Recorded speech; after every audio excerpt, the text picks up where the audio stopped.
bincang-bincang kita sebenarnya agak ringan di dalam bulan puasa ini Pak Henry.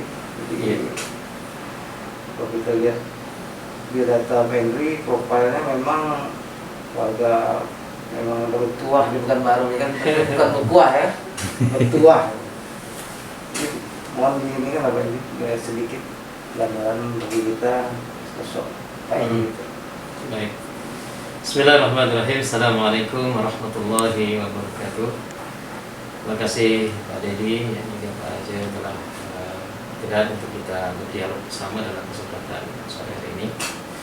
Jadi saya ini asli Pekan, ya, lahir di Pekanbaru 14 Desember tahun 72, dan memang punya beberapa, ya mungkin kalau SD saya memang SD di TK, saya di TK Pertiwi, TK provinsi ya, dekat Masjid Al-Falah sekarang ini. Kemudian SD saya di SD Teladan, SD 001 Rintis, Jalan Hampua, dan SMP saya itu di SMP Negeri 4 Pekanbaru, Jalan Dr. Sutomo.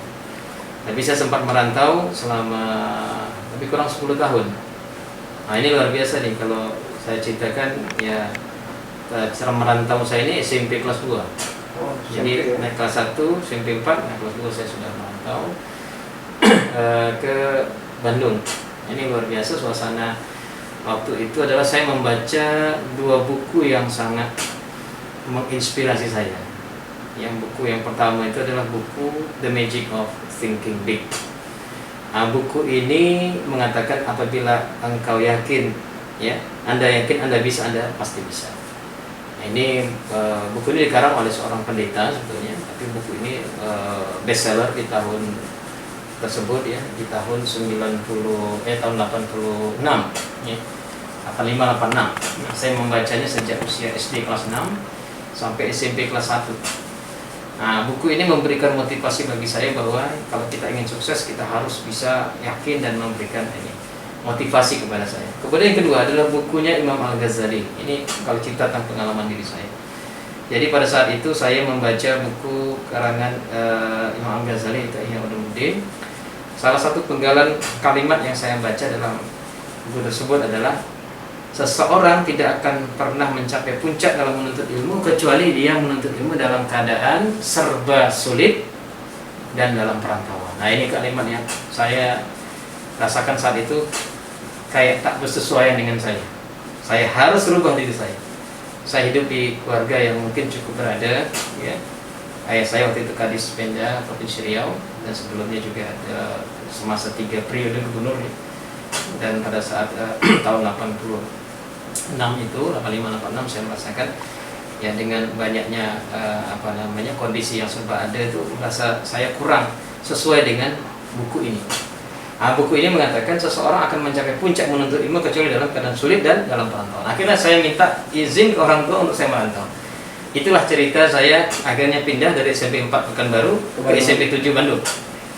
Nah, inilah peristiwa yang kemudian merubah diri saya. Dan yang sangat luar biasa saya rasakan dulu di SD Teladan 01 Rintis, ya, kan baru tak pernah ranking, tak pernah juara, tak pernah. Nengok orang saja, 3 orang nih mungkin juara 1, juara 2, juara 3, ranking 10 pun tak masuk, ranking tak pernah dapat. SMP 4 begitu juga sama, tak pernah dapat sama sekali. Akhirnya saya memutuskan pindah dari Pekanbaru ke Bandung. Satu yang sangat mengejutkan saya ketika pengumuman penerimaan rapor pertama sekali semester 1 di tahun 87 itu, SMP 7 Bandung. Saya juara 1 di kelas dan juara umum di SMP 7 Bandung. Wah, itu sempat geger juga di SMP 7. Mereka semua mengatakan pasti Anda adalah juara di Provinsi Riau, di Kota Pekanbaru. Saya ini bukan pernah juara, sama sekali tidak. Yang juara-juara banyak di atas saya bilang. Ini turunnya yang kroco-kroconya. Ternyata bukan faktor itu, tetapi faktornya adalah dulu saya tidak belajar sungguh-sungguh. Ketika di Bandung saya belajar sungguh-sungguh. Jadi seseorang itu bisa berhasil kalau dia sungguh-sungguh belajar. Nah, inilah peristiwa yang kemudian merubah hidup saya. Dan saat itu saya belajar mandiri. Saya juga punya usaha. Semasa saya di SMP, semasa saya di SMA, semasa saya kuliah, 10 tahun saya 87 sampai 97, inilah peristiwa yang banyak menempa saya di masa perantauan tadi.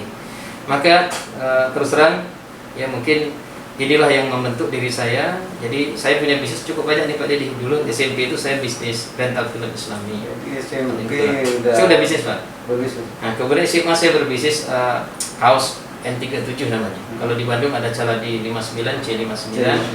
Kalau di Dagadu ya Jogja. Kalau di Bali ada Joger kan. Saya waktu itu lagi musim-musim begitu bikin karikatur di kaos itu.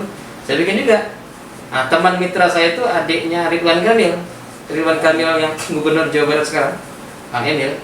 Saya datang ke rumahnya, ketemu, sering ngobrol. Dia itu jago bikin karikatur, adiknya Erik Komaruzzaman, adik dari Ridwan Kamil. Yang sekelas sama saya, satu kelas di di SMA Negeri 2 Bandung. Kami merintis bisnis N37. Nah, ini yang kemudian kami berbisnis bersama. Ini dari surat An-Nur ayat 37 yang artinya ar-rijalun la tulhim tijaratan wa la bai'an dzikrillah. Seorang pemuda yang berbisnis yang tidak terlalaikan dengan usahanya dari mengingat Allah Subhanahu wa taala. Maka muncullah bisnis N37 waktu itu.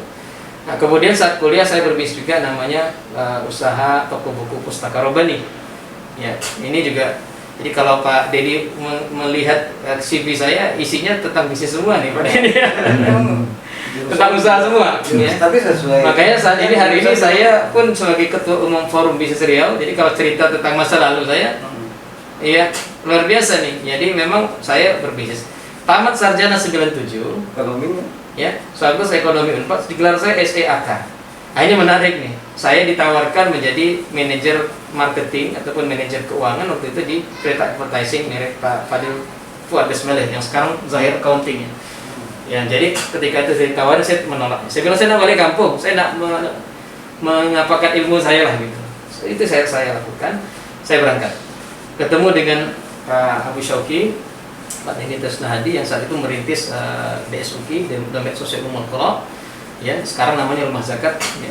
Waktu itu di awal dia merintis ya. DSUKI ini kan sebelum bernama Rumah Zakat. Saya ditawarkan juga di posisi manajer keuangan ataupun manajer accounting. Saya tolak juga. Saya nak balik kampung, saya bilang. Sampailah akhirnya saya di Jakarta transit, saat itu jumpa dengan kawan saya. Ditawarkan di perusahaan angkutan publik karena saya seorang akuntan. Saya tolak juga. Itu ke Big Six ya, termasuk 6 perusahaan besar kantor angkutan publik. Saya tolak juga.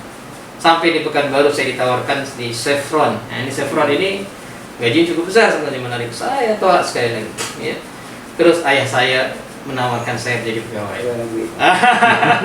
Ini tantangan agak berat nih. Padahal peluang cukup besar. Besar. Beliau gadis beda Provinsi Riau waktu itu. Sekarang Bapak istilahnya. Ya. Dan beliau sempat jadi kepala biro keuangan kantor gubernur dan juga sebagai direktur BPD Riau pada saat itu.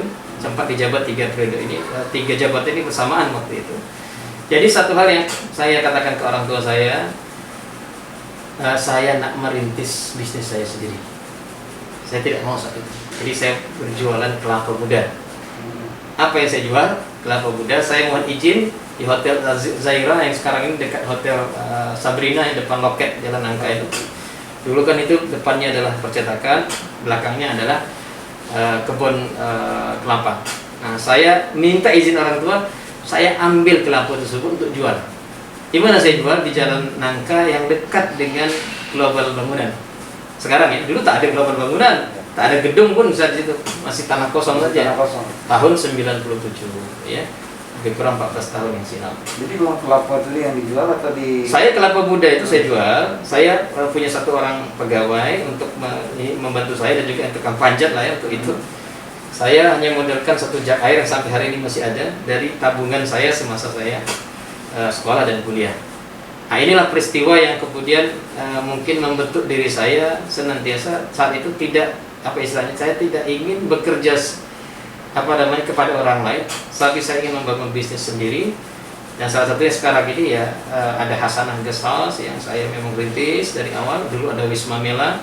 Jadi tahun 97 setelah jual kelapa muda, 98 saya merintis beberapa bisnis ya. Nah, di antaranya Wisma Mela di tahun 98 itu. Dan ini berjalan ya, ada Wisma Mela Pekanbaru di Jalan Paus nomor 4. Ada Wisma Mela Duri ya di Jalan Sudirman ya. Kemudian juga ada Hotel Zaira yang dulu namanya kemudian jadi ganti Hotel Aziza ya. Nah, kemudian ada Hasanah Guest House yang hari ini kita berada di sini yang salah satunya ada kantor Forum Bisnis Riau. Nah itu barangkali Pak Dedi perjalanan saya, dan mungkin ini adalah sesuatu yang sampai hari ini saya secara pribadi memang lebih sering untuk berpikir bagaimana memberikan manfaat sebanyak-banyak kepada orang lain. Seperti itu.